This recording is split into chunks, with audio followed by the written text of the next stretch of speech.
Olá, Camila. Boa noite. Tudo bem com você? Boa noite, Wallison. Wallison, Uau, o Alisson. Quem é o Alisson nos seus pensamentos, assim, meu Camila? querido, nem parece que a gente está aqui, né? Todos os dias. Tudo Muito bem boa com você? noite. Tudo Pode bem seguir, com pode você? seguir. Aqui tá bem, Camila. Tá um dia mais calmo. Hoje é super tranquilo. Bem-vindos, bem-vindas e bem-vindos para vocês que estão aqui no ao vivo com a gente. Bem-vindos, bem-vindas e bem-vindos para quem também está no gravado. Então, sejam todos, todas e todos bem acolhidos aqui no nosso canal da Ideia à Luz, né, Camila?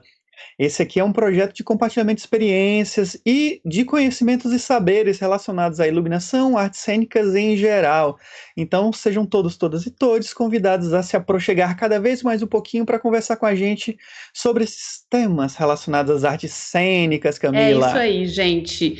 E lembrando só que nós estamos aqui no YouTube, este canal maravilhoso. Eu peço a vocês para que quem não segue ainda o nosso canal, segue lá, aciona o sininho, deixa o joinha nos vídeos que você assistir, indique vídeos para as pessoas, para os amigos, para quem vocês acharem que vão gostar do conteúdo que a gente está fazendo aqui com muito carinho e dedicação para vocês. Estamos também nas redes sociais, Facebook, Instagram, da Ideia à Luz. É só vocês começarem a seguir a gente por lá, e lá a gente vai soltando toda a nossa programação semanalmente, falando para vocês o que a gente vai fazer. E estamos também no formato de podcast em todas as plataformas possíveis. Então, se vocês não conseguem nos ver, mas pode nos ouvir, é só procurar da Ideia à Luz na plataforma que você tem de podcast e estamos lá. O Wallace, e quem quer ajudar a gente de alguma forma, como faz? Então, quem puder e conseguir ser amigo ou amiga do canal, aqui em cima, aqui, não sei, algum lugar desta tela, né, vai ter um QR Code, e nesse QR Code vocês podem fazer qualquer doação para o canal, porque esse canal é um canal que não tem incentivo financeiro, então toda doação que chega ao canal, ela é destinada às publicações e às divulgações que fazemos dentro do canal, tanto no YouTube, no Instagram, como no Facebook. Então esse valor, quando entra no canal, né, Camila, é destinado para os impulsionamentos, para que a gente consiga chegar com essas informações a mais pessoas. E esse é o sonho do canal, é que a gente consiga realmente ser um canal de comunicação e transmissão de conhecimento, né? Então se aproxeguem com a gente, se você puder ser amigo ou amiga do canal, aponta o celular de vocês para cá, para lá, não sei, para esse QR Code que está aqui na tela e faz uma doação. Será muito bem-vinda, Camila, para a gente. É isso E, aí, gente. e nisso, para quem está chegando a primeira vez no canal, esse aqui é o programa Pesquisa. Então se liga que ele tem um formato diferente dos outros programas que temos aqui no canal. Aqui a gente convida um profissional, professor, professora, que fazem pesquisas acadêmicas em primeiro momento, para conversar com a gente sobre os seus estudos. Então ele é um programa um pouco mais objetivo do que os outros canais, não é, Camila? E hoje a gente vai falar com o queridíssimo do Rio de Janeiro que está em Portugal, né, Camila? Que é Sim. o nosso querido Renato Machado. Camila, conta um pouquinho pra gente quem é o Renato Machado. Sim, gente. Nesse momento ele está em Portugal, mas é aqui do norte do país, diretamente do Rio de Janeiro. O Renato Machado, ele é doutor em artes cênicas pela Unirio desde 2019, mestre em artes cênicas também pela Unirio 2011, bacharel em cinema pela Universidade Estácio de Sá desde 2007 e formação pedagógica de docentes da Universidade Cândido Mendes desde 2011. Autor do livro A Luz Montagem, fruto da sua dissertação de mestrado, editado em 2015 pela editora Prismas, que trata de possibilidades da iluminação cênica como ferramenta da construção teatral. Foi diversas vezes indicado para premiações. Ele recebeu em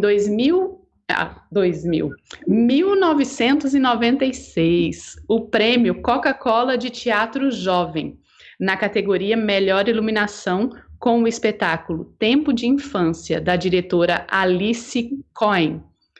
Em 2003, com Teresa de Ávila, A Santa Descalça, venceu o Prêmio Shell de Teatro do Rio de Janeiro.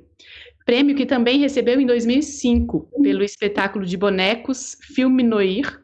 Recebeu ainda o Prêmio Zica Salaberry do Teatro Infantil em 2010 pelo espetáculo Marina, A Sereazinha. E, gente, esse espetáculo, ele é lindo, viu?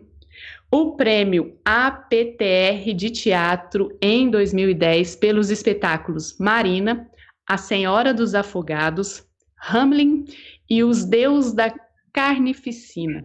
O prêmio Sesgran Rio de Teatro em 2014 pelo espetáculo Fala Comigo Como a Chuva e Me Deixa Ouvir. Muito bonito esse nome, hein, gente? Não é? O prêmio Botequim Cultural 2016 pelo espetáculo Auê, o prêmio CBTIJ de Teatro em 2016 pelo espetáculo A Gaiola, o prêmio Shell de Teatro 2016 por Uma Praça Entre Dois Prédios, próximo de um chaveiro, grafites na parede e uma árvore. Cada nome, adorei esse nome aqui, eu vou até repetir, gente. Uma praça entre dois prédios, próximo a um chaveiro, grafites na parede e uma árvore. Muito legal. É um quadrinho perfeito, né? O tema do espetáculo, né? Parece os gibis de antigamente, né? Sim, sim. O prêmio CBTIJ de Teatro em 2019 pelo espetáculo Vamos Comprar uma Poeta e o prêmio APTR de Teatro em 2019 pelo espetáculo Três Maneiras de Tocar no Assunto. Bom, gente, só por essa leitura aqui deste resumo, vocês já veem que o nosso convidado de hoje é extremamente premiado, ilustre e, além de tudo, desenvolve uma pesquisa acadêmica. Então, Renato, seja muito bem-vindo ao nosso canal. Muito obrigada por aceitar esse convite e estar aqui conversando com a gente hoje. E aí, Imagina, Renato? prazer. E aí, prazer enorme estar com vocês. Camila, só vou começar corrigindo uma coisa aí. Posso? Deus, corrija. Posso corrigir duas coisas? Com certeza. Primeiro é o seguinte, o espetáculo se chama filme noir. É uma palavra que vem do francês. O noir, e é um gênero de filmes da década de 40, americano. É um tipo de filmes que se fazia na década de 40 nos Estados Unidos. O de 2006. E o prêmio de teatro infantil se chama Zilka Salaberry, que foi uma grande atriz do teatro brasileiro, que era a Dona Benta, do Sítio Pica-Pau Amarelo. Sim. Da primeira versão do Sítio Pica-Pau Amarelo. Foi uma grande atriz do teatro infantil brasileiro. Assim. Dito isto, vamos ao que interessa.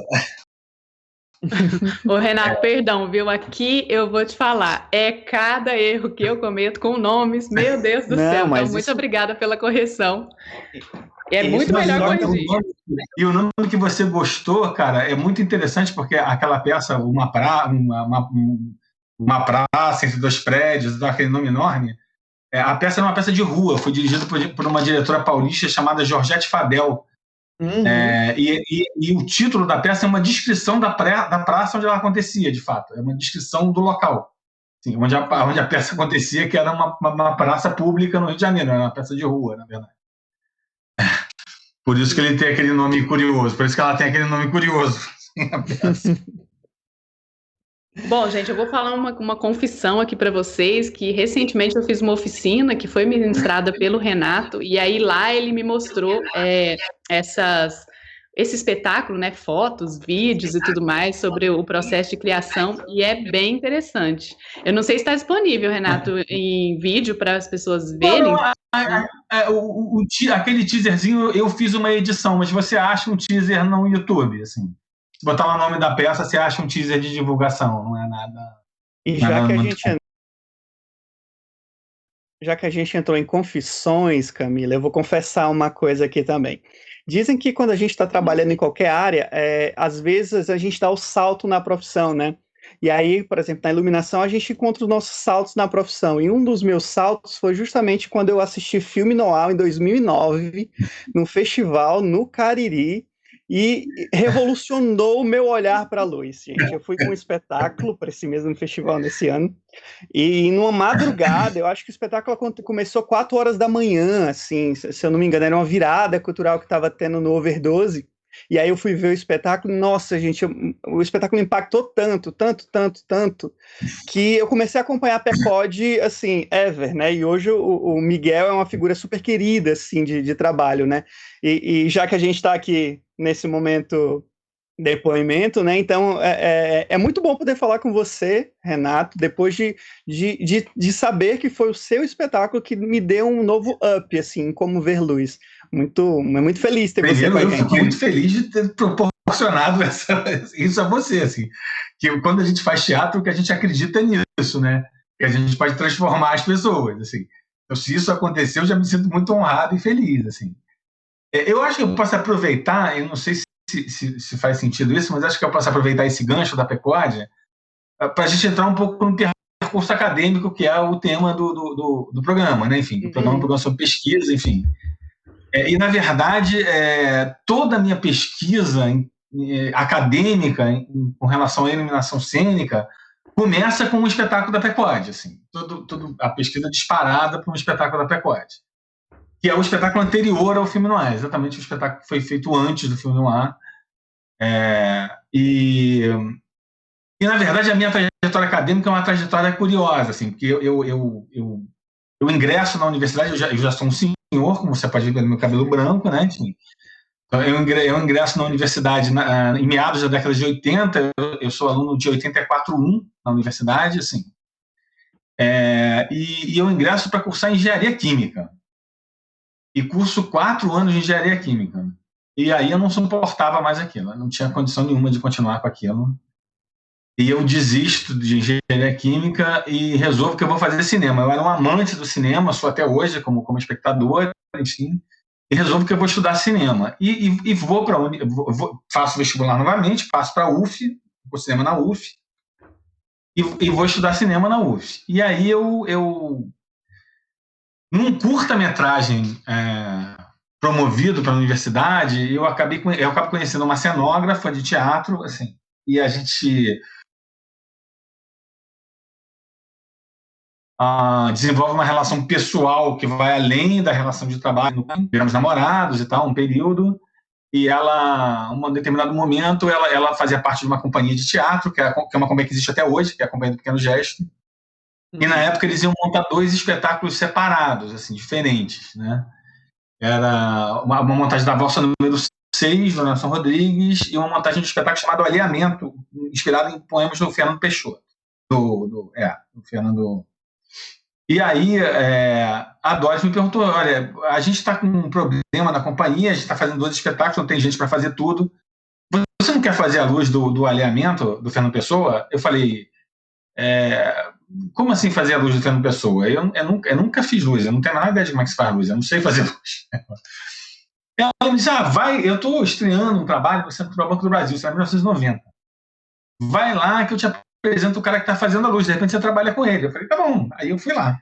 E ela me apresentou o Aurélio De Simone. Eu trabalhei aquele dia para ele, e quando acabou o dia, o Aurélio virou para mim e falou assim: ô garoto, volta aí amanhã. Aí eu voltei no dia seguinte. Aí eu fiz aquela montagem com ele. Que era um espetáculo chamado Tambores na Noite, do Brecht, a direção do Fernando Lobo, da Companhia Ensaio Aberto. Ainda não era a Companhia Ensaio Aberto na época, era a direção do Fernando Lobo. E aí o Aurélio, quando acabou esse trabalho, ele virou para mim e disse: garoto, eu tô no meio da semana que vem, estou montando um outro trabalho no Teatro Alasca, você não quer passar lá? Aí eu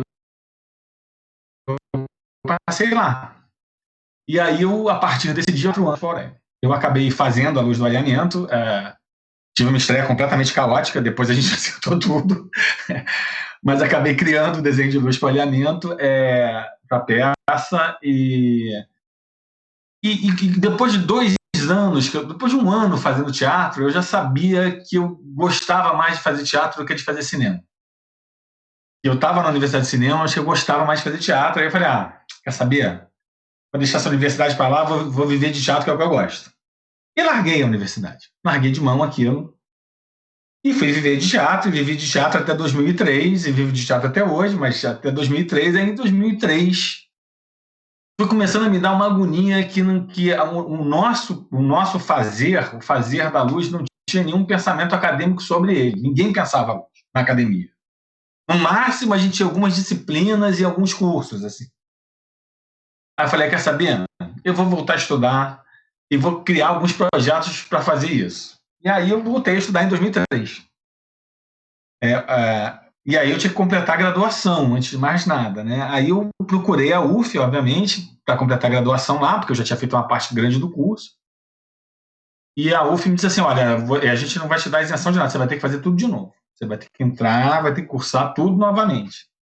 E eu estava fazendo uma peça, na época, eu já criava a Luz sozinho, desde 94, e eu estava fazendo uma peça com um diretor chamado Alex Mello, e o Alex virou para mim e disse, cara, eu conheço o coordenador do curso de cinema da Estácio, você não quer ir lá conversar com ele? Eu falei, beleza, vou lá.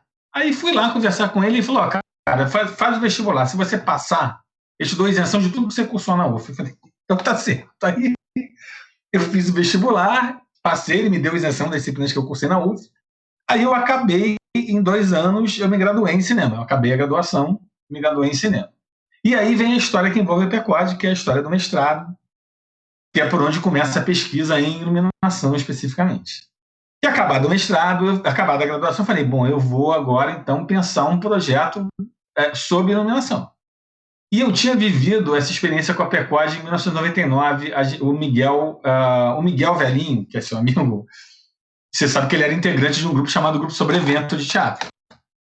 Sim. Que é um grupo atualmente radicado em São Paulo.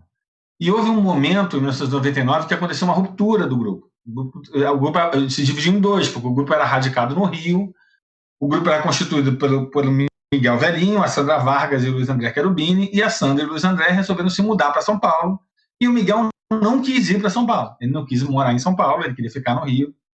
E aí houve uma cisão no grupo, o Sobrevento foi para São Paulo, e o Miguel fundou uma companhia chamada PECOD, companhia de teatro de animação chamada PECOD, em 1999.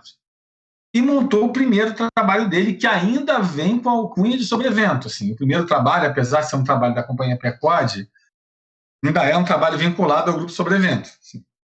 E aí ele me chamou para fazer a luz desse primeiro trabalho, que é um trabalho chamado Filme Noir. Era um trabalho chamado Sangue Bom.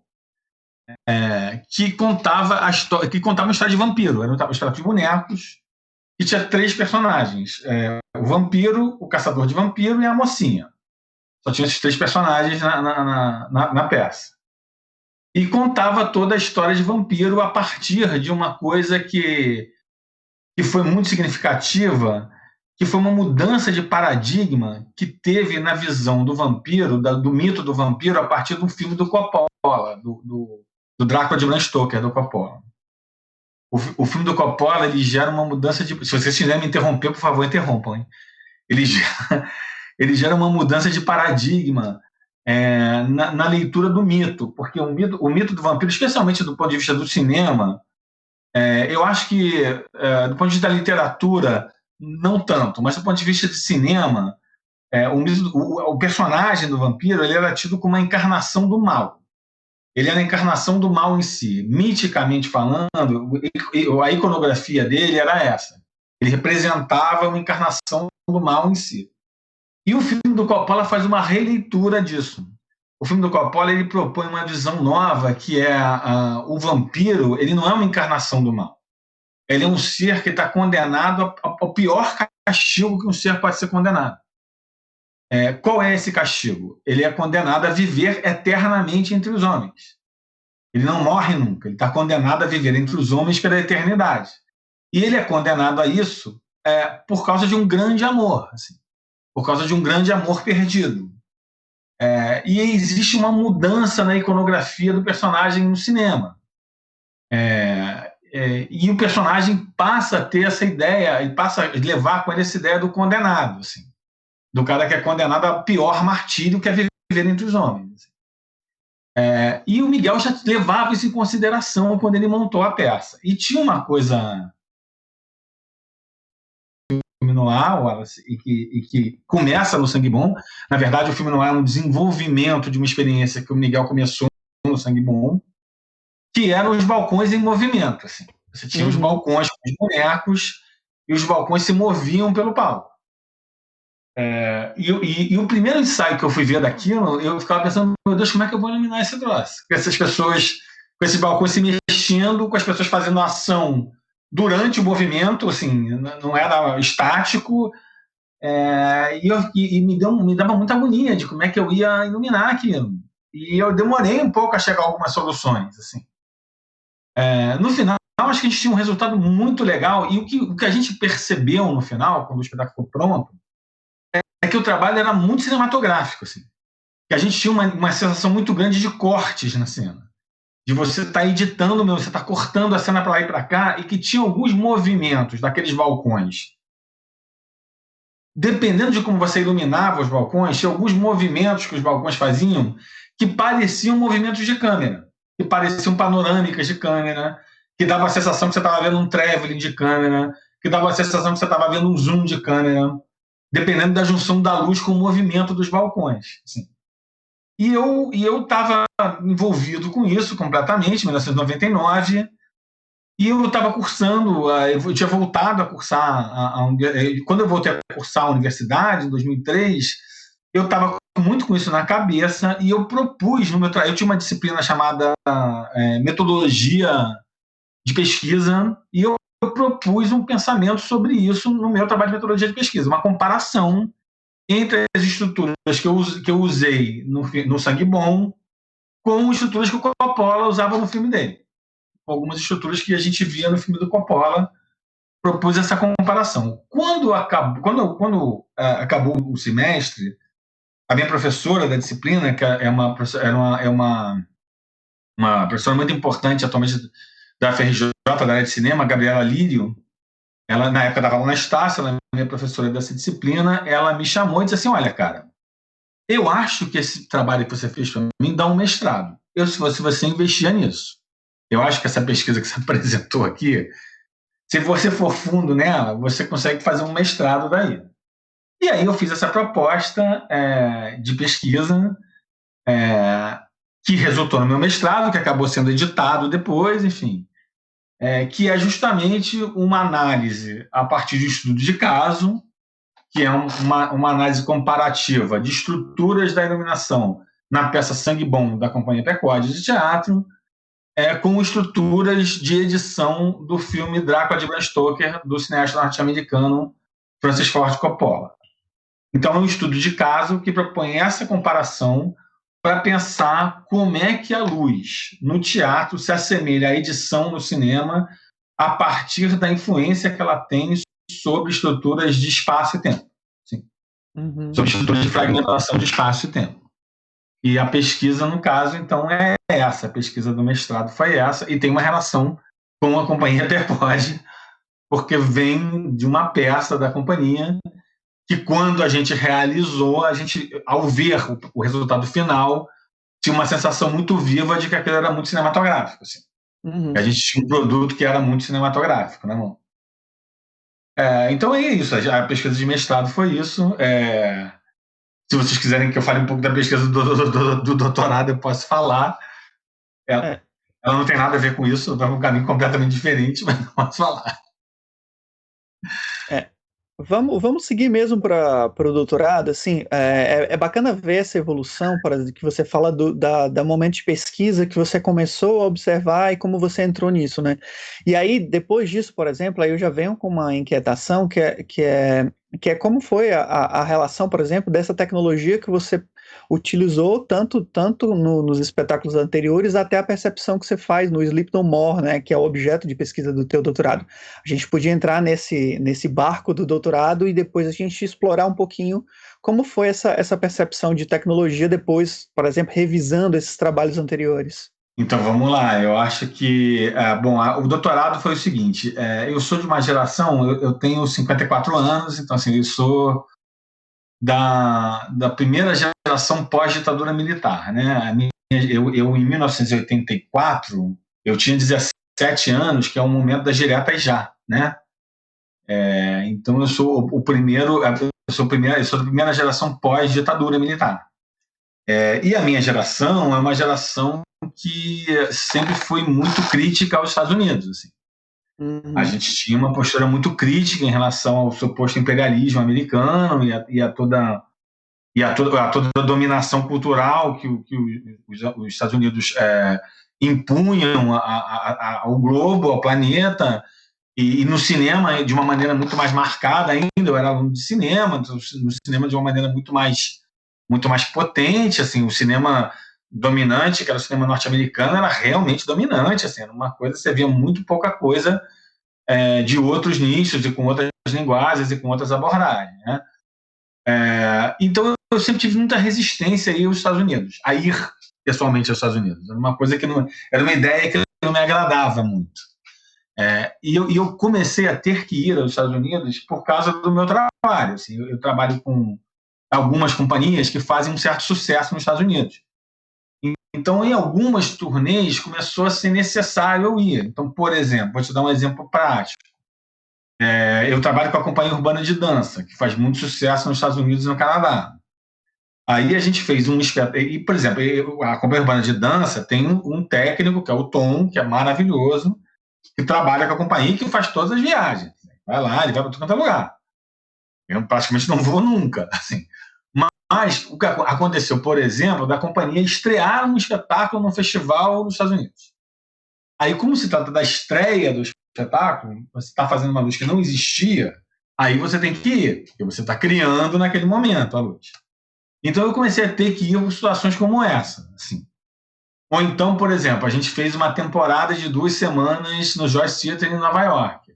Aí a coreógrafa, a Sônia Desta, que é a coreógrafa da companhia, me ligou e disse assim: olha, cara, eu acho que na temporada de Nova York você devia ir, para ter certeza que vai estar tudo como você imagina.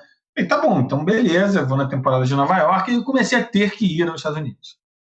E comecei a criar uma visão diferente dos Estados Unidos da visão que eu tinha. Eu hoje em dia tenho uma visão diferente da visão que eu tinha quando eu era um bradante contra o imperialismo cultural. Porque eu acho que os Estados Unidos, cara, como nós no Brasil, os Estados Unidos é um país continental, é gigantesco aqui. E as pessoas são realmente absolutamente diferentes. Assim. O cidadão de Nova York é totalmente diferente do cidadão da Califórnia, que é totalmente diferente do cidadão do Texas. Assim. São totalmente distintos, são pessoas distintas com visões de mundo completamente distintas. Assim. E eu comecei a ser um pouco mais aberto a essa possibilidade de troca com os Estados Unidos. Aí a minha esposa ficou grávida do meu segundo filho. Quando ela ficou grávida do meu segundo filho, eu virei para ela e disse assim: olha só, vamos para Nova York. Porque assim, se a gente não for agora, a gente não conhece, a gente nunca foi, a gente só vai daqui a 4 anos, quando o moleque estiver maior. Então vamos embora, vamos para Nova York. E aí a gente foi, ela de barrigão, a gente foi para Nova York, e eu já fui, né, cara, aquela coisa de estar indo para Nova York, eu já agendei um monte de peça para ver, você faz a lista, né? Vou ver tal coisa, tal coisa, tal coisa, tal coisa. Foi um monte de peça, show, um monte de coisa. E uma das peças que eu fui ver foi o Sleep No More. Eu acabei comprando ingresso e fui assistir o Sleep No More, que é uma peça de uma companhia britânica. Na verdade, não são americanos, são ingleses, chamada Punch Drunk. E uma peça que ocupa um hotel de 5 andares em Manhattan. E a peça acontece espalhada pelos 5 andares do hotel. Você tem quase 100 cômodos com cenografia, e você tem em média 700 pessoas andando livremente pelo hotel o tempo todo. Na verdade, a primeira coisa que me chamou a atenção na peça foi que ele propunha, o que eu chamei depois na tese de doutorado, ele propunha uma explosão da narrativa. Quando você chega no hotel, você entram pessoas a cada meia hora, você marca a hora que você está entrando e todas as pessoas saem juntas. Se você ficar até o final, você pode sair antes. E você chega, tem uma antessala, tem um bar e está rolando um show de jazz, uma cantora, e você recebe uma carta de baralho. Numa determinada hora, o cara vira para você assim, olha, agora todo mundo que tem a carta de ouros me acompanha. Aí você vai, acompanha o cara, entra num elevador e vai até o 5º andar do hotel. E nesse elevador ele te diz algumas coisas que você não pode fazer. Ele fala, você não pode conversar porque você atrapalha, se você conversar, você não pode mexer com os atores se nenhum ator chamar você para a cena. E aí ele te dá umas dicas e a porta abre no 5º andar e ninguém te diz nada.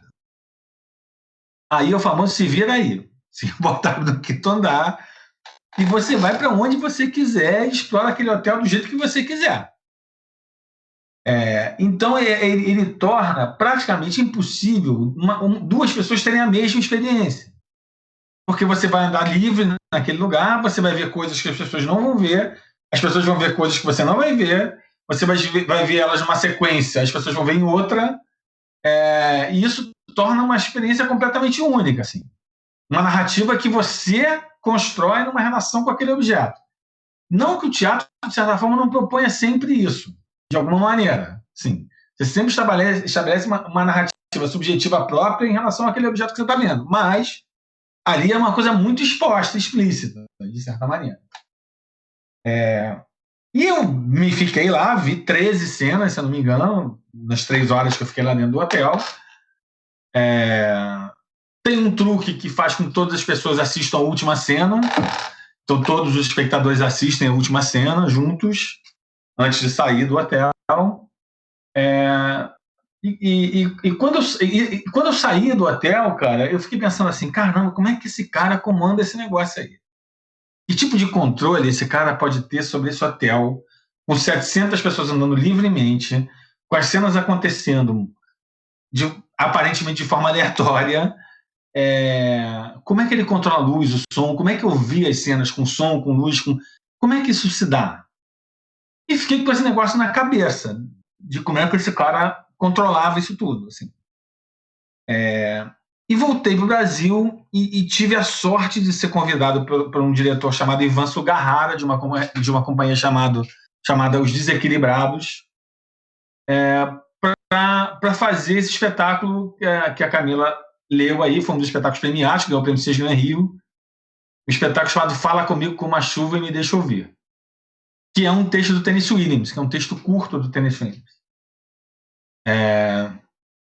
Eu fui convidado pelo Ivan para fazer a peça, e a peça acontecia na Casa da Glória. Ela não acontecia dentro de um teatro, ela acontecia dentro de uma casa, e a gente usava os 10 cômodos da casa. O público andava pelos 10 cômodos da casa,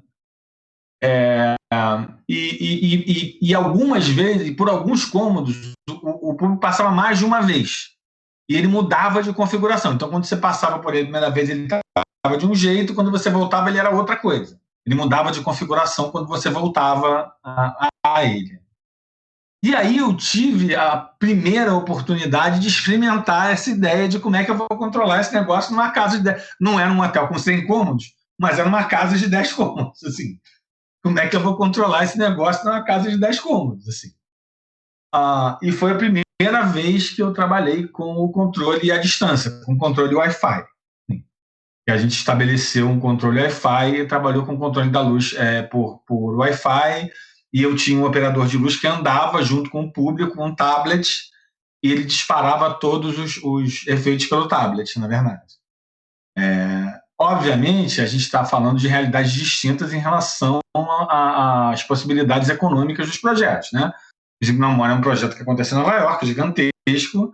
O nosso projeto aconteceu na Casa da Glória, e era um projeto pequeno, de orçamento pequeno, com limitações, enfim.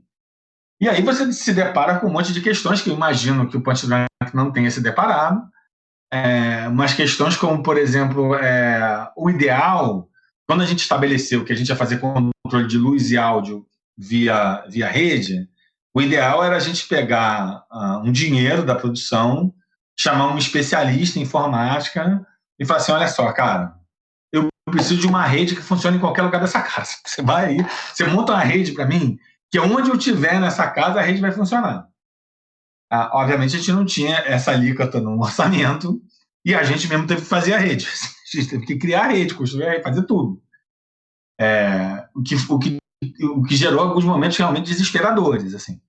Porque teve um momento ali que a rede não se estabelecia, era uma confusão louca, tinha lugares que você não tinha, o Wi-Fi não chegava, até que um dia eu liguei para um amigo meu, que é especialista em informática, e falei, irmão, dá um pulo aqui, porque eu tô tomando uma surra aqui, não consigo criar essa rede. E aí ele foi lá e a gente conseguiu fazer e correu tudo bem, enfim. Mas a gente se deparou com essas questões. Mas era um projeto realmente lindo. O projeto dos Desequilibrados era um projeto lindo. A peça era incrível, o projeto é lindo, sim. A peça, eu acho que tem uma questão, não sei se a gente tem tempo para falar sobre isso, que não é de luz, mas enfim, tem um trabalho com a sonorização que eu acho muito especial, assim, um trabalho de áudio que eu acho muito especial, muito particular, porque a direção da peça fez uma opção por a gente não ter os atores falando ao vivo, então a voz dos atores era sempre gravada, a gente nunca via eles falando, e em cada cômodo que a gente ia, a gente tinha reprodutores de som e a gente ouvia coisas que eram desconectadas do que a gente estava vendo. Isso criava uma segunda camada na dramaturgia que era espetacular, porque assim, a peça fala da separação de um casal. E eles estão dividindo um quarto de um hotel em Nova York, eles estão se separando, e você tem ele alcoólatra, bebe muito, está sempre na noite, nunca chega no hotel, nunca chega em casa, ela dizendo que tinha um sonho de ir para uma praia, viver sozinha, chegar aos 50 anos numa cidade litorânea, numa casa pequena só dela, que ela pudesse viver da pensão do marido. E são posições na vida já completamente distintas, assim, e a gente está falando da separação do casal, e tinham cenas, por exemplo, uma das cenas para mim que era mais impactante da peça era a cena da cozinha, da cozinha da casa, que se passava na cozinha da casa, e você escutava o casal tomando um café da manhã. Então o áudio eram os dois tomando um café da manhã. Ele rindo, ele dizendo que adora o ovo dela, poxa, adoro seu ovo é incrível, você faz ovo muito bem, ela rindo, os dois conversando, tomando um café alegre da manhã. E a cena mesmo que a gente via era ele encostado na janela, do lado de fora da cozinha, e ela dentro da cozinha, cozinhando um ovo, fazendo um ovo mexido para ela comer sozinha. E aí você tinha um real impacto da força da separação, da dor da separação, da dor de você estar ali cozinhando para você mesmo comer, entendeu? Enquanto você via o casal feliz ali, conversando e tal. Era muito, muito especial a peça. E a gente ainda tinha um segundo desafio na peça, que a peça se passava de dia. Era uma casa e a peça se passava de dia. Eu tinha duas sessões, uma sessão às 2:30 da tarde, uma sessão às 4 da tarde. Na segunda sessão, começava a escurecer. No final, já estava escuro. No final da montagem, já estava escuro. Então, a gente tinha que lidar com a luz do dia também. Tinha uma inspiração nos quadros do Edgar Hopper, assim, que é um pintor realista americano, enfim, da década de 50 e 60. Então tinha uma inspiração nos quadros do Hopper, que é uma luz muito dura, uma luz que entra por janelas, que invade espaços, ou uma luz muito artificial, que você vê ele retata ambientes fechados, com luzes artificiais, com pequenas arandelas, ou um bar com lâmpadas fluorescentes, e tem muitos quadros do Hopper que você tem uma luz muito dura invadindo o espaço por janelas, por frestas, enfim. E tinha uma inspiração nos quadros do Hopper, da parte da direção já, e eu acho que a gente conseguiu fazer uma coisa que era muito bacana, que era uma mistura da luz do dia com uma luz artificial, que o público não conseguia claramente dizer qual era qual, assim. Você via a cena e você não conseguia claramente dizer o que era a luz artificial que tinha sido feita para a cena e o que de fato era a luz do dia que estava incidindo ali. E eu achava muito, muito legal isso. Acho que foi uma conquista grande e a gente ainda tinha esse desafio pela frente. Então a gente tinha o desafio do controle à distância para o Wi-Fi, o controle remoto e tinha esse desafio de trabalhar com a luz do dia. E aí eu resolvi juntar essas duas experiências, a experiência do Chico Momó com a minha experiência com o Ivan, para pensar uma tese de doutorado, porque, na verdade, o que eu imaginei na época foi o seguinte: a gente tem com muita clareza uma mudança muito significativa na trajetória das artes cênicas na virada do século XIX e do século XX, e segundo pensadores importantes do teatro, como Artaud e o Jean-Jacques Rubini, por exemplo, está completamente conectada à descoberta da lâmpada elétrica e à inserção da luz elétrica na cena e as possibilidades que a luz elétrica traz para a cena, enfim. E eu me deparei com um momento em que eu achei que a gente estava vivendo uma nova mudança de paradigma devido a um grande fato tecnológico, que é o que eu chamei na tese de digitalização dos processos, que é o computador como ferramenta de trabalho. A partir do momento que você estabelece o computador como ferramenta de trabalho, você começa a ter uma série de possibilidades que você não tinha. E ele cria uma mudança de paradigma na construção.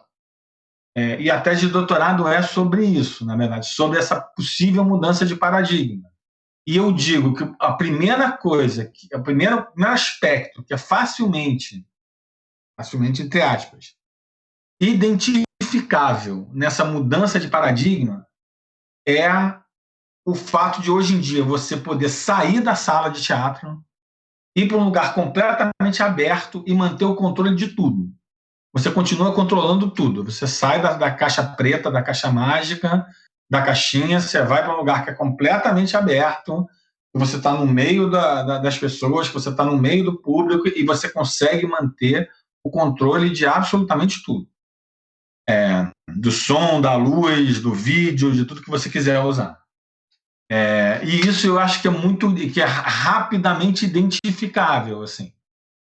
E aí eu proponho um estudo dessa ideia, dessa possível mudança de paradigma a partir da observação desse fato, que é o fato de que a gente hoje em dia pode ir para a rua mantendo o controle de tudo. A partir da observação desse fato e aí tem uma pesquisa em cima do Fala Comigo com uma Chuva, tem uma pesquisa em cima do Sleep No More. Por causa do Sleep No More, eu acabo mergulhando um pouco no que é chamado hoje em dia de teatro imersivo, né, que é uma corrente de teatro que é relativamente recente, que tem de 10 a 15 anos, que é a possibilidade de você retirar o espectador do seu ambiente e colocar ele dentro de um ambiente que pertence à dramaturgia da peça, enfim, pertence completamente à dramaturgia da peça, dentro de uma ideia de imersão mesmo, como se você estivesse imerso num líquido, você está totalmente cercado por uma coisa que não é o seu ambiente natural. Enfim.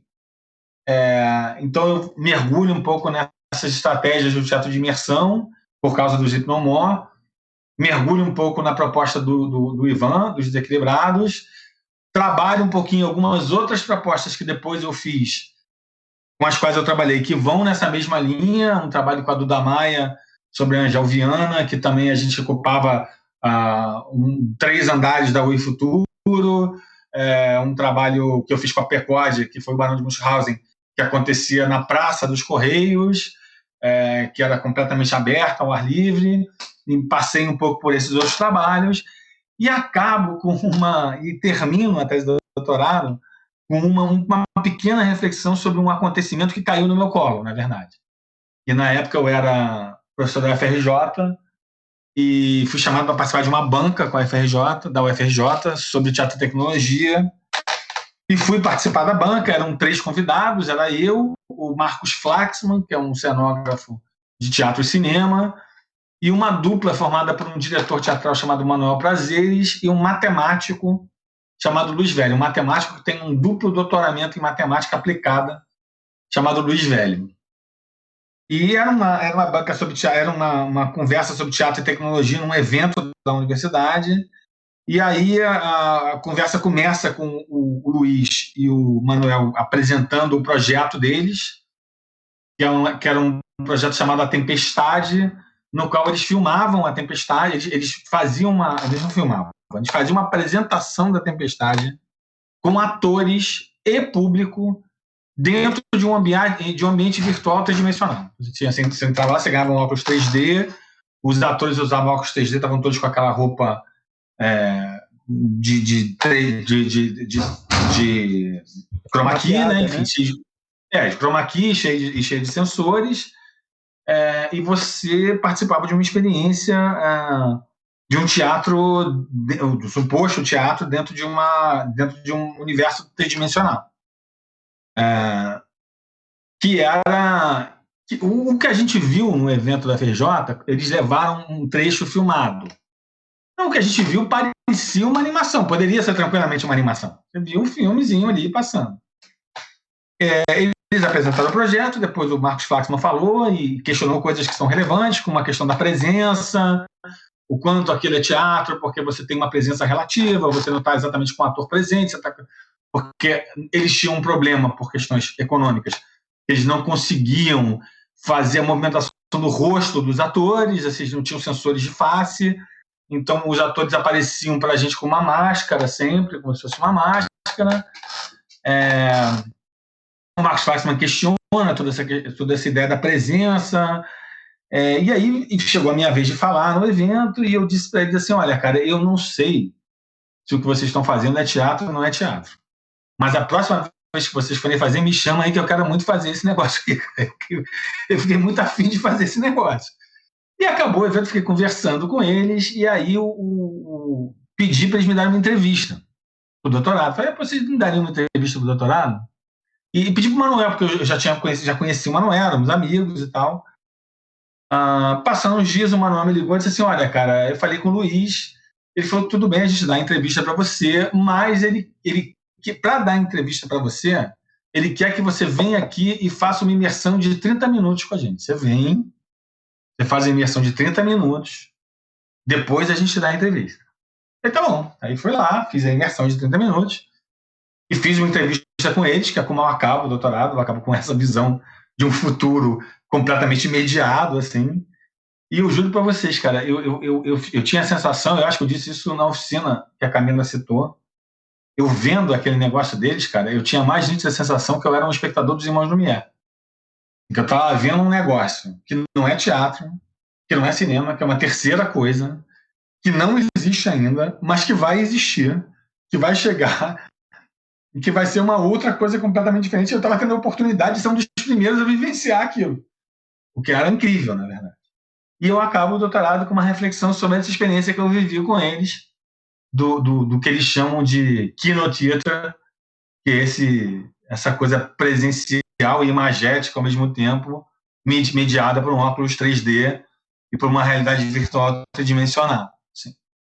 Em relação à sua pergunta, Wallace, sobre o desenvolvimento das tecnologias, vamos lá. Eu acho que a gente está... Eu acho que em iluminação, e não só em iluminação, mas em iluminação isso é muito evidente, a gente tem um avanço muito veloz da tecnologia, muito veloz. As coisas avançam muito velozmente e mudam muito velozmente. Eu digo que não é só em iluminação, porque, por exemplo, eu divido o apartamento com outro professor brasileiro aqui em Portugal.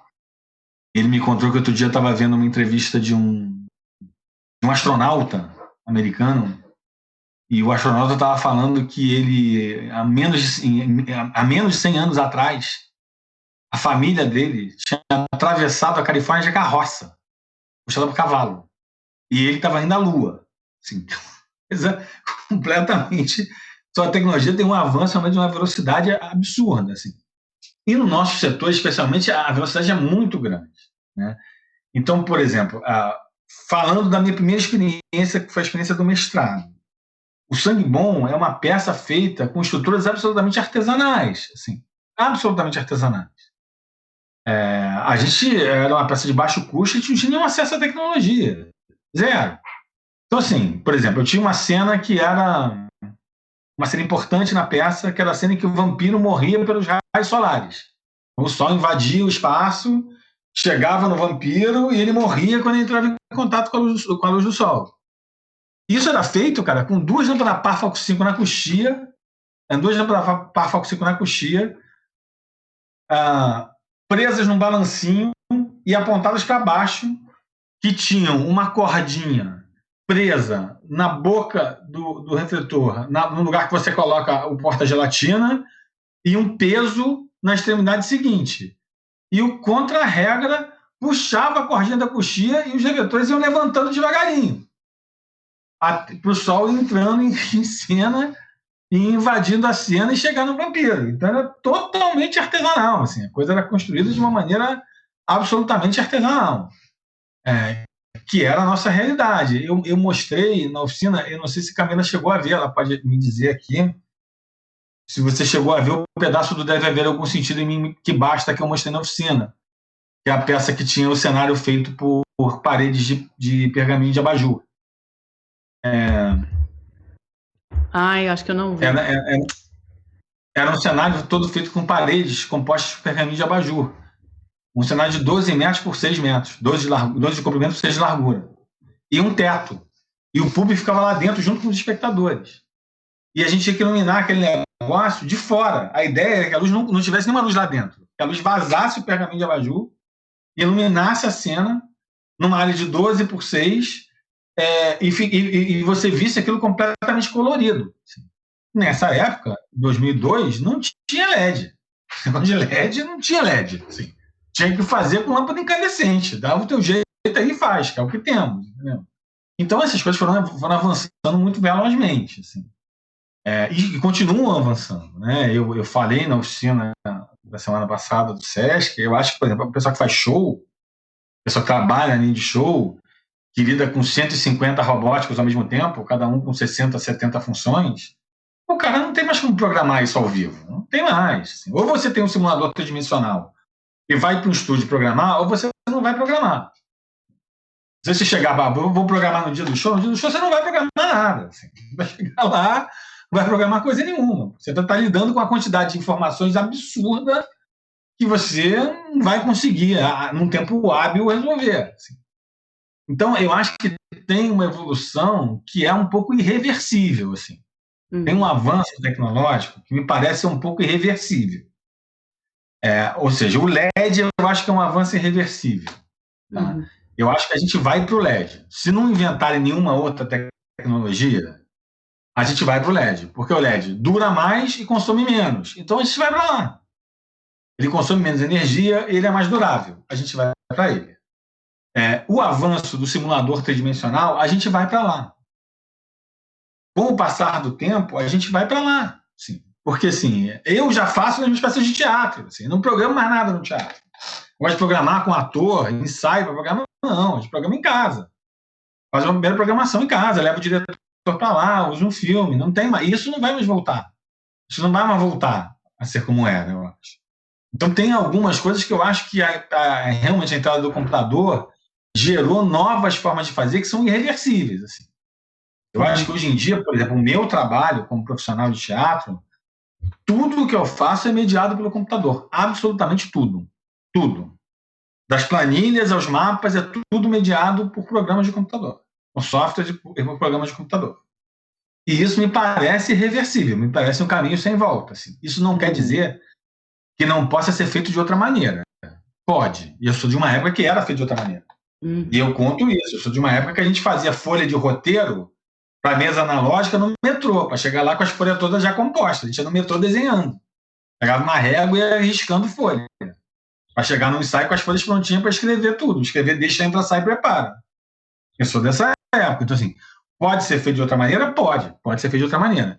E também não tem nenhuma relação, é importante que se diga isso, com o resultado final do trabalho. Nenhuma, zero.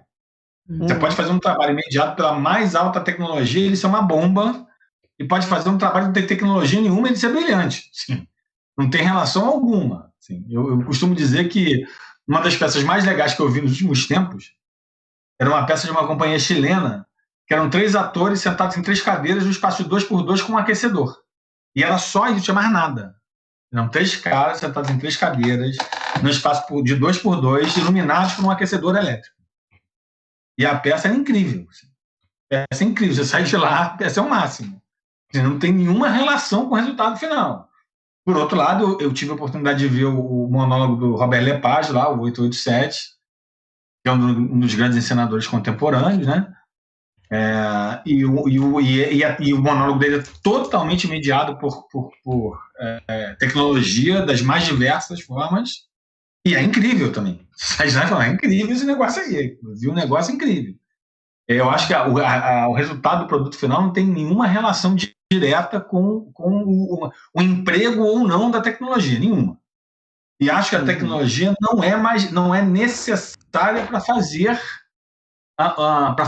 mas eu acho que, por exemplo, pessoas que estão lidando com 150 aparelhos, que tem cada um em média 60, 70 funções, não conseguem mais fazer como se fazia. Não dá mais para fazer. Entendeu? Não tem mais como fazer. Então, me parece, de certa forma, um caminho sem volta. Assim, o espaço para o improviso fica mais complicado, né? Quando você tem essa relação de muitos equipamentos com muitas funções, né? E aí pode dar um pouco mais de conflito nisso, né?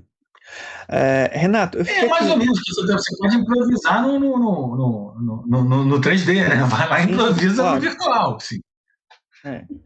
Pensando nessas descobertas que você teve na tese e dessas construções que você foi fazendo em relação à evolução tecnológica nos períodos e tal, por exemplo, além da conceituação teórica da própria tese em si, a gente pode encontrar nela, por exemplo, um descritivo dessas utilizações de tecnologia nesses espetáculos que você já citou. A gente pode ter isso como um passo a passo, ou isso como um processo informativo também, para quem for ler a tese?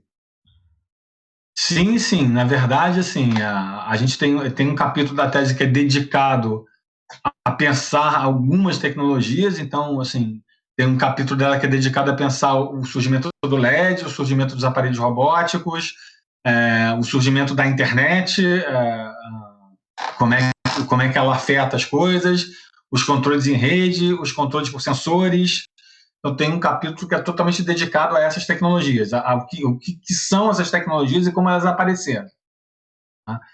E tem um capítulo que é o último, em que eu falo dessas experiências todas, que as experiências que eu vivia, que eu assistia, e que eu descrevo qual foi a minha relação com essas coisas. Então, sim, na verdade, você encontra as duas coisas. Você encontra um descritivo, não um descritivo, mas você encontra uma abordagem sobre essas tecnologias, assim, sobre como é que elas funcionam e como é que elas apareceram, né?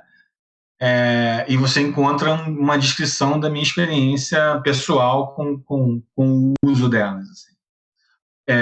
E agora, por exemplo, uma coisa que eu acho, a gente estava falando essa coisa da velocidade, uma coisa que eu acho muito louca é você pensar, por exemplo, que os primeiros aparelhos robóticos, que hoje em dia a gente vê à torta direita em qualquer show de música, em qualquer concerto de rock, datam de 1981, né? Assim, da década de 80, né? Assim, é uma coisa incrivelmente recente, na verdade. Se a gente tem um olhar histórico sobre isso, é uma coisa incrivelmente recente. As primeiras experiências são de 1981. Eu me lembro, eu tenho 54 anos, eu falei para você que em 84 eu tinha 17, no começo, de janeiro de 85 eu tinha 17 anos. Janeiro de 85 foi o Rock in Rio, primeiro. E eu fui lá como público, estava lá na lama. Eu era um das pessoas que estava lá na lama vendo. E era só lâmpada par, né, cara? Era só lâmpada par. Não tinha mais nada. Era um teto de lâmpada par. É isso. Das mais diversas cores. Mas não tinha mais nada. Nada daquilo que a gente vê hoje existia. Em 1985, isso. Não tinha nada. Assim, era um teto. E dizem as mais línguas que esse teto de lâmpada par quem trouxe foi o Queen, né? E o Queen trouxe o teto de lâmpada par. Ainda dizem isso. Assim. Não sei se é verdade ou não, mas dizem isso. Então, assim, é um negócio, assim, em 1985, as primeiras experiências com os robóticos são de 81, e 85 no Brasil não tinha nenhum. Você faz um festival gigante de rock para milhares de pessoas e não tinha nenhum, não se usava nenhum, não existia nada disso. Então é muito cruel, porque é muito veloz, né, cara? É muito rápido, avança muito rápido, né? E você sempre tem que ter um entendimento novo e aparecer uma coisa que é diferente, que faz uma outra coisa. Eu costumo mostrar em aula o Dream Piano Twin, que é um aparelho da Ayrton, que é um aparelho que uma face dele é emissora e outra face é uma tela de LED, né? É uma loucura, que ele vira de cabeça abaixo, ele é uma tela, aí você desenha lá, o cara fumando um cigarro, parece a imagem, aí você vira ele emite luz, aí você consegue fazer ele virar e ficar girando, ele emite e vira imagem ao mesmo tempo, ainda gira 360 infinitamente, em todos os sentidos, é uma coisa de doido, assim. São 275 funções, hein?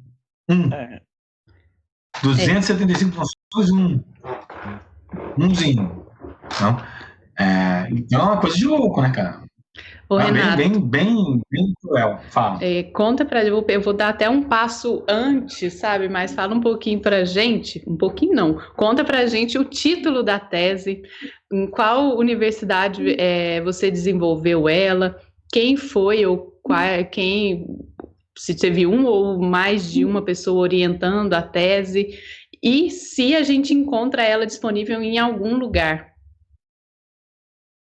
Então vamos lá. A tese ela foi desenvolvida na Unirio, no Rio de Janeiro. Tá? Você encontra ela lá na biblioteca da Unirio, ela está lá disponível para quem quiser. O orientador foi o Ricardo Kozovski, que é um ator, foi meu orientador, e eu tenho uma gratidão eterna a ele, assim, porque eu não sou, e eu acho que isso é muito claro e tem que ser dito, assim, eu não sou um acadêmico. Assim, eu estou longe de ser um acadêmico. Eu sou uma pessoa que aprendeu na prática. Todo o meu pensamento acadêmico tem uma relação com a minha prática, com o que eu faço no cotidiano. Assim, eu não sou um acadêmico desses que se mergulha em livros e fica semanas e semanas mergulhado em livros. Eu não sou essa pessoa. E o Ricardo me deu o prazer de ter essa compreensão, assim, e de criar uma metodologia de trabalho comigo na tese que me deixou construir a tese. Se não fosse a metodologia que a gente criou, eu não teria sido capaz, eu não conseguiria fazer. Eu não teria sido capaz de fazer. E essa metodologia partia de um respeito que ele teve pelo fato de eu ser uma pessoa inserida no mercado. Eu sou um iluminador que trabalha como iluminador e que, na época que eu escrevia a tese, eu fazia de 3 a 4 espetáculos por mês. Assim, eu criava a luz para de 3 a 4 espetáculos por mês. Então, assim, eu era uma pessoa inserida no mercado com um volume de trabalho muito grande. E ele tinha que ter uma compreensão disso para que pudesse acontecer a escrita da tese, senão não seria possível. E ele teve, e a gente estruturou uma metodologia que era a gente começava a partir de um sumário, então a gente construía um sumário inicialmente, com os tópicos principais do que a tese teria. A partir desse sumário, a gente impunha a esse sumário certas datas. Então, assim, tal dia você me entrega até aqui, tal dia você me entrega até aqui, tal dia você me entrega até aqui. E as trocas vinham a partir dali. Eu entregava para ele tal dia ele lia aquilo, me dava um feedback, a gente ia vendo como é que ia fazer, quais eram os autores que a gente podia procurar, onde é que a gente estava escorregando, onde é que se podia colocar uma outra coisa a mais.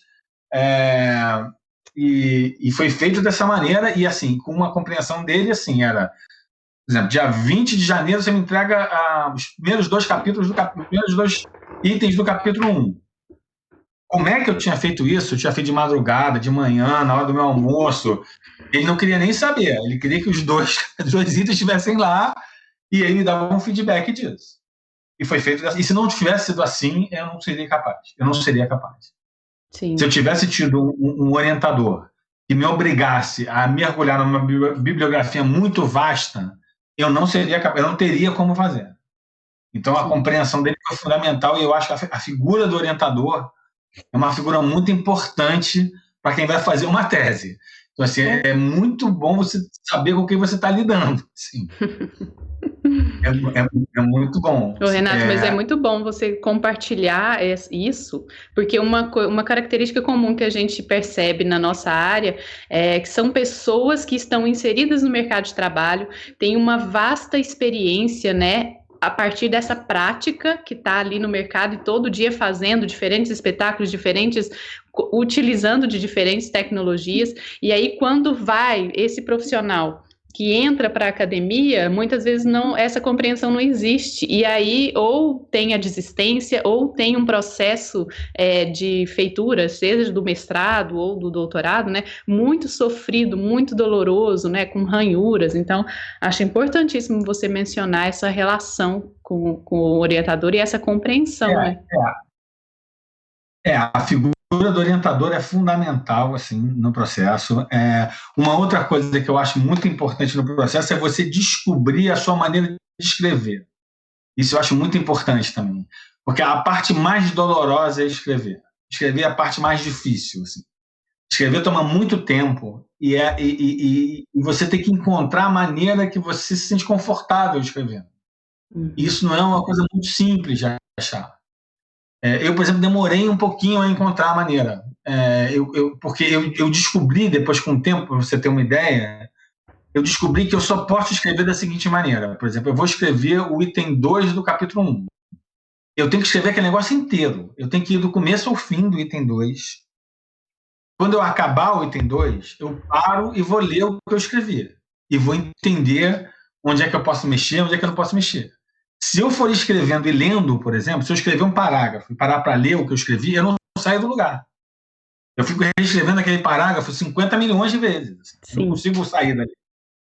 Então, assim, eu encontrei a minha maneira de escrever, que é essa. É escrever corrido uma ideia inteira.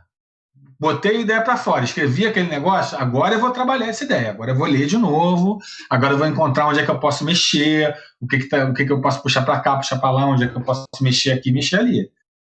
E eu acho que isso é muito pessoal, cada pessoa tem que encontrar a sua maneira de escrever. E isso não é muito simples, isso demora um pouquinho. Porque escrever é um processo um pouco sofrido, assim.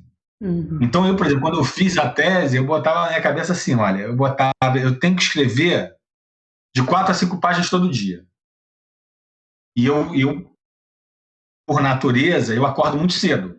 Então, eu acordo às 6h30, 7 horas da manhã, todo dia. Eu acordava, sentava na frente do computador e não parava até eu escrever 4 páginas. Quando eu tinha acabado 4 páginas, eu parava. E assim eu ia construindo, para depois eu pegar isso e reler, e editar e ajustar. Para você conseguir ter a maneira que eu conseguia ter um borrão. Ter um borrão da coisa, um esboço enorme. E entender como é que a lógica do pensamento estava andando ali, como é que se estabelecia o pensamento crítico, como é que a lógica do pensamento estava andando, como é que eu estava dialogando com as minhas fontes, enfim. Mas eu precisava ter um esboção. E para fazer esse esboção era isso, era todo dia. Eu acordava, sentava, escrevia até completar 3, 4 páginas, senão não levantava até esse momento. E nessa metodologia... Pode terminar, desculpa te interromper. Foi a maneira que eu consegui, foi a maneira com a qual eu consegui fazer, senão não seria possível, na verdade. Sim. E nessa metodologia que vocês encontraram, quais foram as referências que vocês usaram? Você, né, usou? Referências bibliográficas na tese? Tem um monte delas. Assim, eu acho que tem 2 que são muito contundentes. Assim. Tem um livro do Steve Dixon, que eu usei muito, assim, que se chama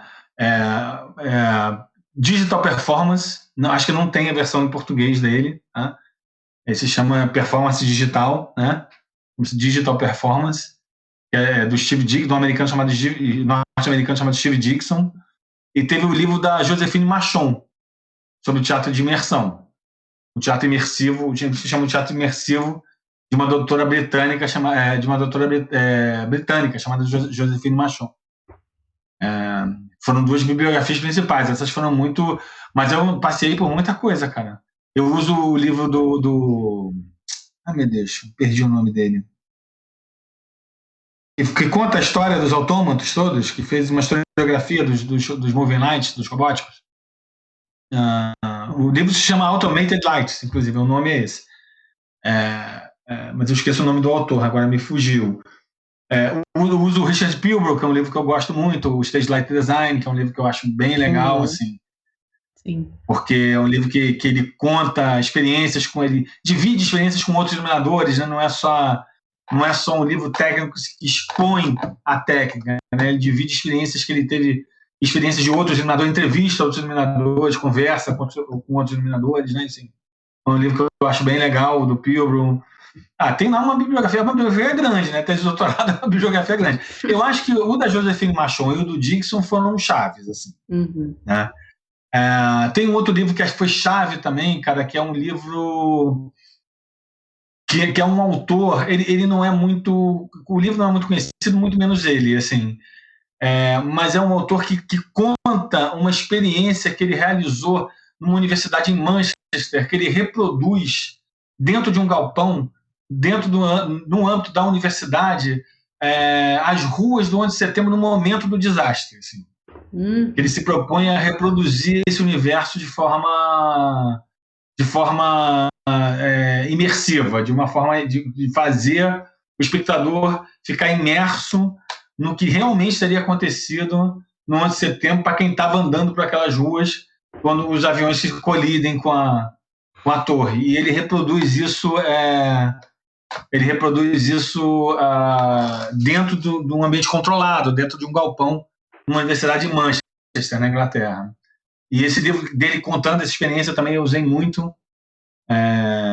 O nome dele é Kieran alguma coisa, do autor. E eu não vou lembrar todo, Kieran qualquer coisa. E o livro dele eu usei bastante também. Assim. Então tem algumas referências. O do Dixon eu acho um livro imperdível. O do Dixon, se você gosta de teatro e tecnologia, esse livro chamado Performance Digital do Dixon é um livro imperdível. Um livro incrível. Já está aqui anotado.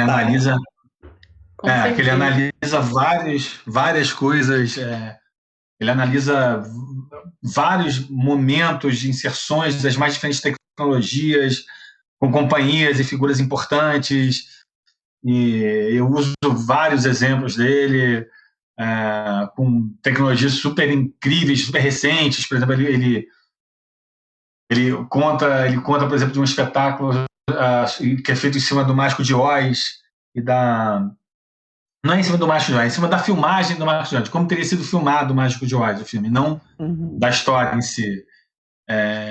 Que eles usam, a plateia recebe um aplicativo no celular, que você vê a cena ao vivo de uma maneira e você usa o celular para ver a cena e você tem um monte de coisas que acontecem só no celular. Assim.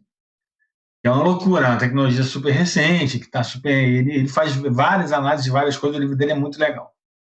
Um livro que realmente tem que ser visto, assim. Mas sei lá, eu usei. No fim das contas, se for olhar lá, tem 60, 70 títulos, eu não vou saber todos de cabeça. Esse campo da tecnologia é muito vasto, né? A gente está evoluindo muito rápido, né? Então a gente consegue ter a facilidade de ter mais informações de uma forma monstruosa, assim, né? E a gente vai construindo também informações de uma forma monstruosa, né? Renato, aí a gente já está se encaminhando para o nosso finalzinho aqui dessa nossa entrevista, e aí eu queria que você falasse, por exemplo, dissesse novamente para a gente o nome da tese e se você tem alguma coisa que você ainda não contou da tese para que a gente conte nesse momento agora. O nome da tese se chama O Novo Nó Tecnológico, é o nome dela. E, na verdade, a ideia é essa ideia de fazer um paralelo com o nó tecnológico que teve lá na virada do século XIX para o século XX, e pensar que a gente está vivendo um novo nó tecnológico, a gente está diante de um novo nó tecnológico que está mudando os nossos paradigmas todos. Sobre a tese, uma coisa que eu posso contar que eu ainda não contei é que, assim, uma tese de doutorado, a minha tese ela é especialmente longa, assim, eu acho que ela poderia talvez ser um pouco mais curta. Ela acabou ficando com quase 400 páginas, é uma tese relativamente longa. Uma coisa que eu não contei é que, assim, faz parte do fazer uma tese, enquanto você é um profissional de mercado, que é o caso de todos nós, assim, faz parte você ter um momento de desespero. Esse momento vai existir.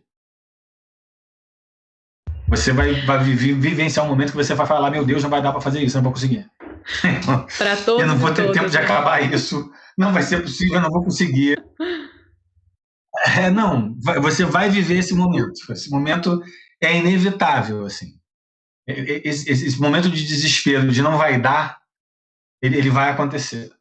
Especialmente se você não é exclusivamente dedicado à tese. Acho que se você é exclusivamente dedicado à tese, ele pode ser um pouquinho mais sutil, ele pode ser um pouquinho mais difuso. Mas se você se você não é absolutamente dedicado a ela, que era o meu caso, você vai viver um momento de pânico, assim.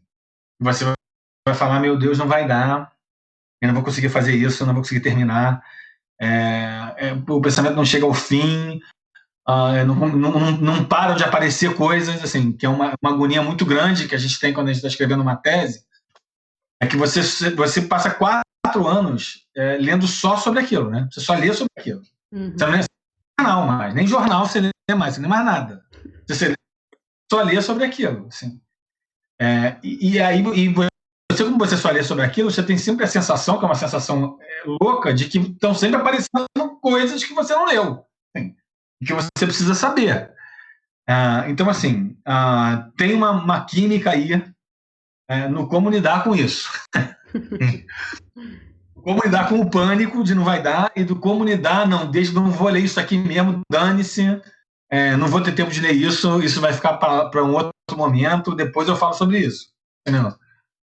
Tem uma química que você vai ter que encontrar para lidar com isso tudo.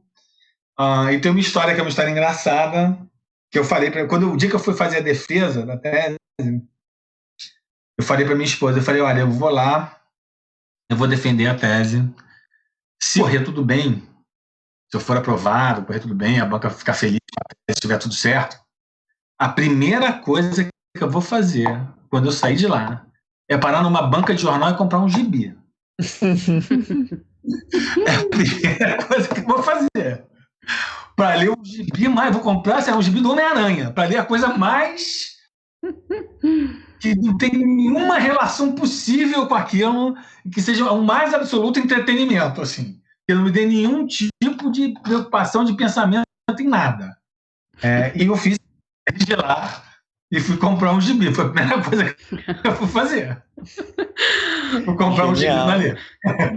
Pelo menos, então, é sinal de que deu certo, né, Renato? Fluiu tudo bem, a banca aprovou. Se houve a compra do gibi, é porque deu certo. Bom, Renato, esse porque programa você aqui... fica desesperado, né? Fica. Esse processo que você falou do desespero, eu acho que ele bate para todo mundo que se propõe a escrever uma dissertação ou escrever uma tese, né? Ele é inevitável, eu acho. Aí Ele é inevitável. Ele é inevitável. Vai acontecer. Vai. Prepare-se. Não, vai acontecer. É isso. Eu sei, estou nesse momento. Você tem que persistir. Sim. O negócio é a persistência. Não desista. Persistir, não desista. Pense, eu vou conseguir isso, vai chegar ao final. E siga adiante, entendeu? É o único jeito. Esse programa que é o da Ideia à Luz... Foi um prazer enorme, foi ótimo. Sim, não, esse programa que é o da Ideia à Luz Pesquisa, Renato, ele é justamente para isso, assim, a gente convida pessoas que desenvolveram as suas pesquisas. Nesta primeira temporada, a gente está chamando pessoas que desenvolveram a pesquisa dentro de um doutorado já, né, então, para falar das suas teses, e num futuro muito próximo, uma próxima temporada, a gente já vai convidar pessoas que estão fazendo mestrado, né, que fizeram mestrado, enfim, mas é justamente na tentativa de compartilhar esse processo de pesquisa da nossa área, que ainda é uma área um pouco escassa comparada a outros lugares, né, de atuação, de direção. A pesquisa na área da iluminação ou nas áreas técnicas, ela está começando agora, ela está surgindo, e aí a gente vê os pesquisadores anualmente, né, novos trabalhos surgindo. Então, muito obrigada pela sua presença, pelo seu compartilhamento. Só para completar, já que você falou isso, só para fechar aqui, por isso que, por exemplo, eu não sei se o artigo vai sair na Luz e Cena ou não, o artigo que eu escrevi, não sei se ele vai sair ou não, mas ele propõe um laboratório de pesquisa na área, um possível laboratório de pesquisa na área, entendeu? Uma proposta concreta de um possível laboratório de pesquisa.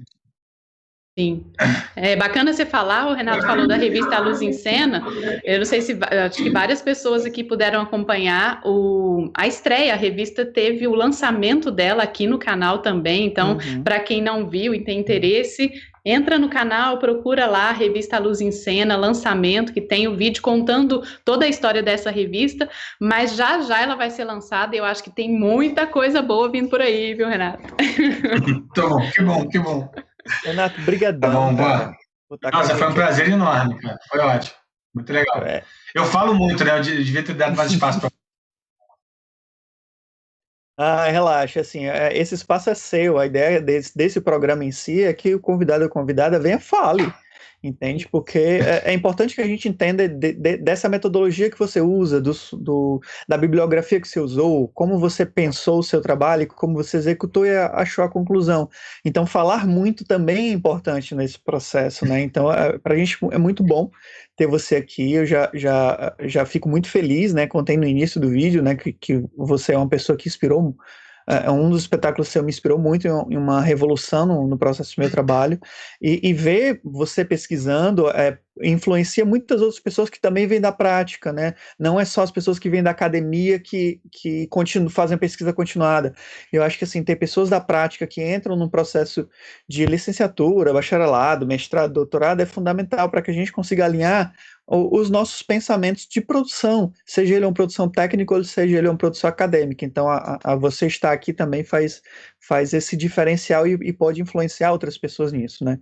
Muito obrigado por estar aqui com a gente. Eu que agradeço, imagina. E lembrando sempre que aquilo que eu falei, eu não sou definitivamente um acadêmico, e toda a minha pesquisa é um diálogo com a minha prática. Está sempre um diálogo com a prática. Assim. Excelente. É um prazer enorme, eu que agradeço. Tá bom? Gente, então vocês que estão nos assistindo, muito obrigada pela presença. Sigam o nosso canal, deixe o joinha aqui no vídeo, indique esse vídeo para as pessoas que vocês acham que vão se interessar. Indique outros vídeos também, assistam. Deixe no comentário do vídeo, se vocês tiverem perguntas, ou então algum comentário, alguma reflexão que vocês tiveram durante o vídeo, deixem nos comentários que a gente sempre procura olhar, responder. Se tiverem questões, a gente repassa ao Renato. Então, escrevam aí não no chat, na mensagem. Na caixa de comentário do vídeo. Sigam a gente nas redes sociais, estamos no Instagram, estamos no Facebook, estamos no formato de podcast da Ideia à Luz em todas as plataformas. E você que pode e quer contribuir com o canal de outras formas, uma forma mais monetária, para a gente fazer uma rachadinha, como diz o Marcelo, a gente está com o nosso Pix aqui na tela para você contribuir. Essa contribuição, ela sempre é usada para a gente poder impulsionar as nossas divulgações, para assim chegarmos a mais pessoas. Essa é a nossa vontade, né? Gratuito a todas as pessoas possíveis que se interessam por estes conteúdos. Então, muito obrigada, Renato, pela presença mais uma vez. Muito obrigada a vocês que nos assistiram, que ficou com a gente até agora. Vocês que vão nos assistir em outros momentos, manhã, tarde, noite. Muito obrigada por nos assistir, por estarem aqui no canal da Ideia à Luz com a gente. É isso daí. E esse foi mais um da Ideia à Luz Pesquisa. Tchau, tchau. Se cuidem. Até a próxima. Tchau, gente.